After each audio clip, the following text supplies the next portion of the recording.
हो गया रे हो गया, फिर से खेला शुरू हो गया। গোপালগঞ্জে কি হয়েছে?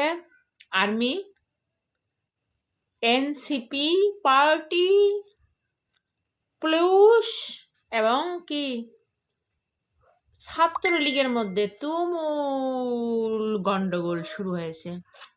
বা মারহাবা মারহাবা, আবার ছাত্র আন্দোলনের মতো শুরু হয়ে গেল।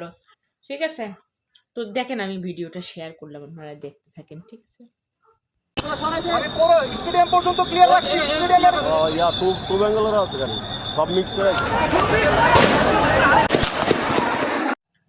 মোটামুটি তুমুল লেভেলেই চলে গেছে দেখতেছি। এনসিপি, আওয়ামী লীগ ছাত্রলীগ না নিষিদ্ধ করলো শুনলাম। হ্যাঁ, আবার মাঠে নামছে ছাত্রলীগ, শুনলাম তুমি নিষিদ্ধ করো।